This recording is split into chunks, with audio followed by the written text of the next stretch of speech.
Hər vaxtınız xeyir, hər birinizi Qadın kanalında xoş gördük. Bugün sizə milçə ilə çox asan bir naxış göstərəcəm. Bu naxışdan siz oğlanlar üçün şərf və yaxud jilet, raket toxuyanda istifadə edə bilərsiniz. Sıx naxışdır, həmçinin qadınlar üçün olan aksesuarlarda, geyimlərdə istifadə etmək olar, amma mən üstünlük verirəm bu naxışdan oğlan geyimlərində istifadə etməyə. Naxış olduqca sadədir. Deməli, bu naxış olduğu üçün mən sap və milçə haqqında məlumat vermirəm. Siz hansı rəngdə, hansı qalınlıqda sapdan və milçədən istəyirsinizsə istifadə edəcəksiniz. Mən sizə sadəcə naxışı göstərirəm. Rezin toxunması ilə toxuyacağıq bu naxışı. Əvvəlcə müəyyən bir sayda ilmələr zənciri toplayıram. Sayın hələlik əhəmiyyəti yoxdur. Siz toxuyanda əlbəttə ki, sayı nəzərə alacaqsınız. Bu qədər kifayət edir hələlik ki. Deməli, daha 3 boş ilmə atıram və 4-cü ilmədən milçəni keçirirəm və ilmələrin üzərindən hər ilmədən bir nakidli sütun toxuyuram.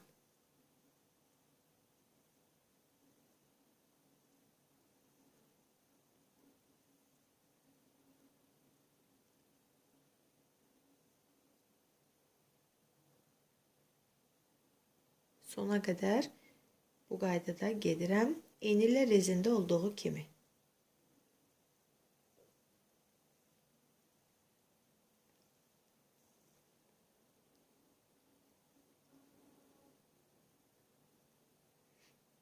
Və sonuncu ilməni də toxuyuram. Hər bir ilmədən bir nakidli sütun toxudum. Növbəti sıraya keçmək üçün yenə 3 boş ilmə atırıq. 1, 2, 3. Və toxumanı çeviririk. Relyefli sütunlar toxuyuruq. Deməli, 3 ilməni milçəni arxadan keçiririk. 3 ilməni bu qayda ilə toxuyuruq. 1. Rezində birini arxadan, birini öndən toxuyuruq. Amma bu naxışda hər üçünü gördüyünüz kimi öndən toxuyuruq. Üçünü milçəni arxadan keçirdirik. Yenə bizim ayrıca rezin videomuz var və əksər videolarımızda da biz rezinin toxunuşunu təkrar etmişik. Ona görə də əgər sizə bu naxışdan nə isə aydın olmasa, o dərslərimizi izləyə bilərsiniz. Yenidən 3 ön hissədən toxuyuram. 3 ilməni və 3 ilməni arxadan.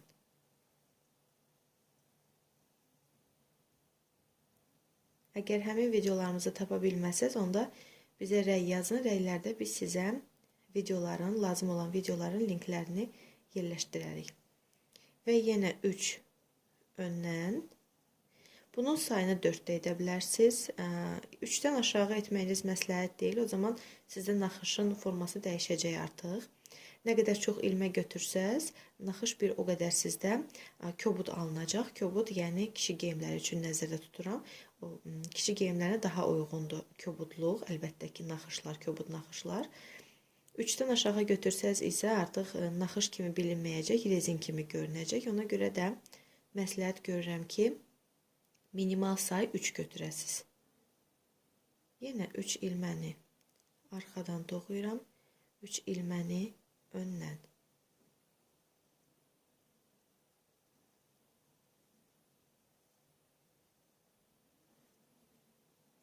Bir daha təkrar edirəm ki, biz rezin naxışını keçmişik rezin toxunmasına, ona görə də mən bu naxışın üzərində artıq çox dayanmıram. Bu rezin toxunması qaydasının üzərində çox dayanmıram.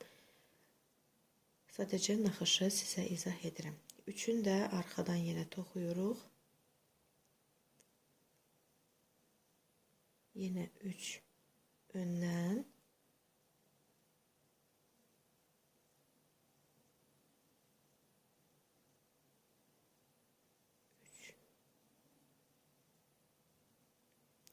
Məndə burada 4-5 ilmə qalıb. Bunun da elə hamısını arxadan toxuyacağım. 5'ini də 1 2 3 4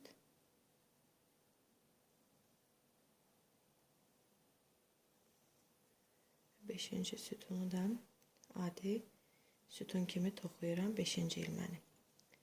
Və belə bir bizdə forma alınır.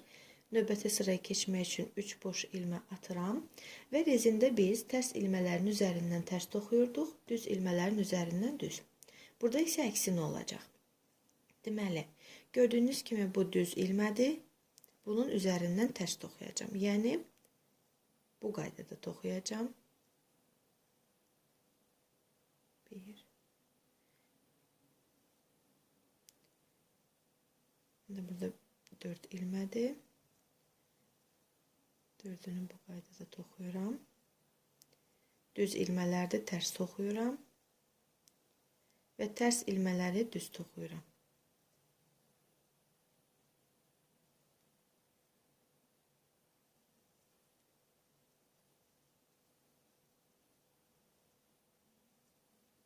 Üç. Yine düz ilmədir. Gördüyünüz kimi onu tərs toxuyacağım. Düz ilmə önə tərəf qabaran ilmələrdir. Tərs ilmə nisbətən arxada qalan ilmələrdir.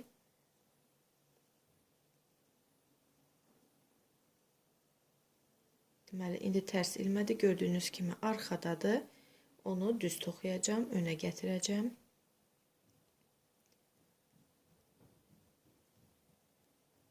2 3 Yenə düz ilməni tərs toxuyuram.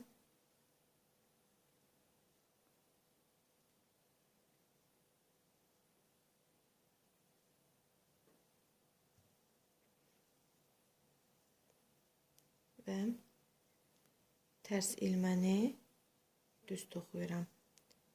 Düz, yəni ilməni önə gətirirəm. Milçəni ilmənin arxa tərəfindən keçirdirəm, ilməni önə çıxardıram. Bu qayda ilə.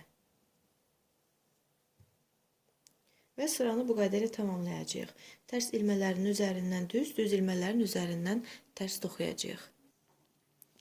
Və ikinci sıranı da tamamladım. Və gördüyünüz kimi bizdən belə bir naxış alınır. Tam hələ aydın görünməyə bilər, həm də sapın rənginə görə də ola bilsin ki, naxışlar tam aydın görünməsin, ona görə belə yaxından çəkirəm. Bu naxış kişi geyimləri üçün təkrar edirəm ki, ideal naxışdır, yəni istifadə edə bilərsiniz. Və təbii ki, bu bir müddət daha, bir neçə sıra daha toxuduqdan sonra daha aydın şəkildə gözə çarpır. Videonun sonunda bir neçə sıra toxuduqdan sonraki görkəmini də yerləşdirəcəm. Və əlbəttə ki, bu qayda davam edəcəksiniz sizə lazım olan ölçünü əldə edənə qədər. Artıq 5 sıra toxudum. Rəng biraz şux olduğu üçün naxış ola bilsin ki, tam aydın görünmür. Amma realda həqiqətən də maraqlı, amma bir o qədər də sadə naxışdır. Qeyd etdiyim kimi bu naxışı kişi geyimlərində, jiletlərində, raketlərində, sviterlarda, hətta papaqlarda da istifadə edə bilərsiniz. Mən bu naxışla papaq toxumuşdum. Ona görə də tam əminliklə deyə bilərəm ki, fərqli və bir o qədər də maraqlı bir papaq alınmışdı. Bu da bizim bugünkü dərsimiz, bugünkü naxışımız, videomuz. Əgər naxışdan razı qaldınızsa, naxışı bəyəndinizsə, o zaman videomuzu da bəyənməyi unutmayın. Və növbəti videolarda görüşmək ümidi ilə sizinlə sağollaşırıq. Hələlik.